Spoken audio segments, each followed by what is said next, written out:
Hello everybody, it's me, Sonia. I'm just getting over being sick, so I sound really funny, I know, but I decided that I'm gonna make a, what the fuck? I'm gonna make a video before I edit the video that me and Shayna made. And this video is just a ton of Harry Potter facts. I think there's like 13 or something, I'm not quite sure. But, ow, yeah, there's a hair in my mouth.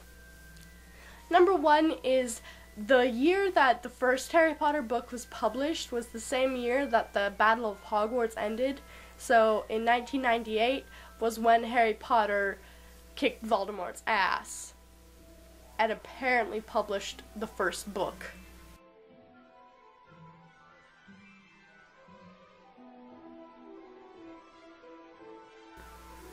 And the funny thing about the Mirror of Arise is Harry Potter saw his family reunited, and when Dumbledore looked into the mirror as well, he saw the same thing Harry did, because that's the only thing, like, Dumbledore actually ever wanted for Harry. But he knew that he had a destiny, so kind of sucked, eh? Dumbledore's fucking amazing. Ron's Patronus is a Jack Russell Terrier, which are commonly known for chasing otters, and as irony will have it, Hermione's Patronus is an otter. So, number 4 prepared you for number 5. After Fred's death, George was never able to evoke a Patronus charm ever again. A Patronus charm is made out of all the happy thoughts you will ever have in your whole life. And for George, every single happy thought he's ever had was with his twin brother, and because his twin brother's dead, all those happy thoughts are kind of dead. Oh, that's depressing. You can go cry now. You can pause this and then go cry in a corner. I'll be on the same page as you. And Cassandra in Greek mythology was cursed so nobody would believe her prophecies, and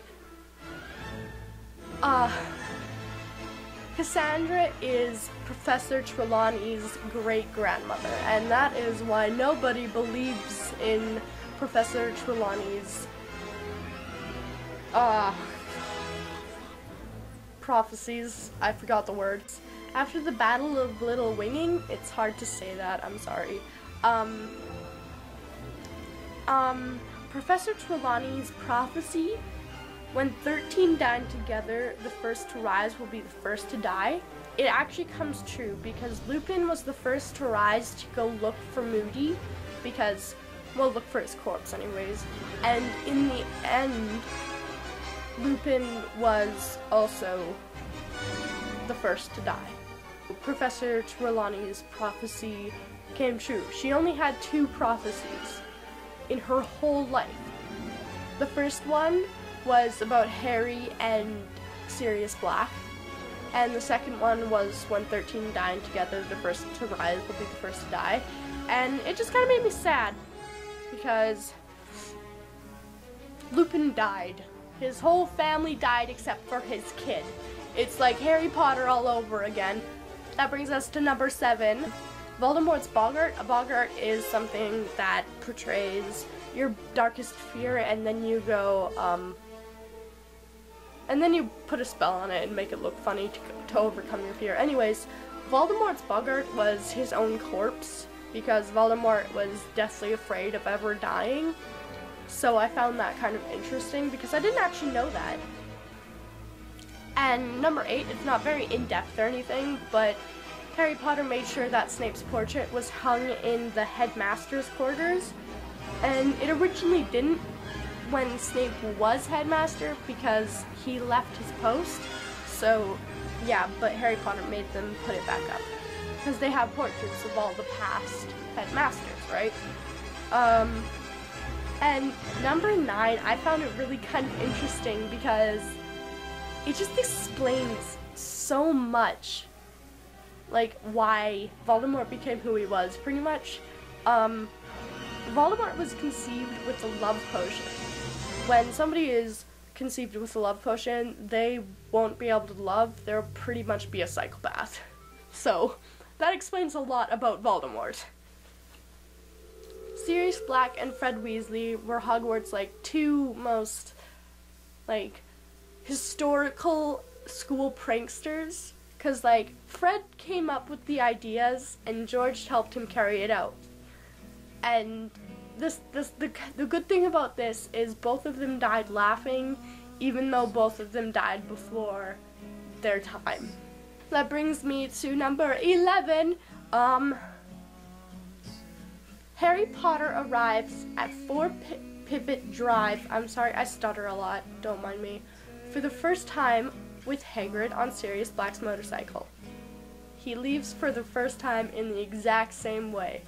Because in the first movie, Hogwarts, in the first movie, Hagrid brings him to his aunt and uncle's place on a motorcycle, which was Sirius Black's, and when he leaves for the last time ever, he's also on the same motorcycle. So, kind of made me happy. J.K. Rowling said Lupin was a metaphorical representation of an AIDS sufferer, causing him to hide his condition for fear of social isolation. Because, as Lupin quotes in the movie, fear makes people do terrible things. The only time Fred and George ever saw each other as old men was when they tried to put their names in the Goblet of Fire.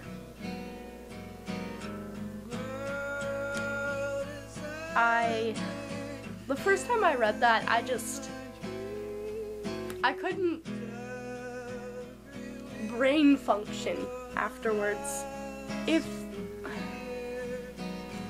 Snape wasn't drawn to the dark arts, him and Lily very well could have been married instead of Lily and Harry's father, which I actually just forgot the name out of. J.K. Rowling has admitted she almost wrote Dudley into the, I don't know how to say that word, into the book, standing on platform 9 3/4, which with a magical child. Why didn't she?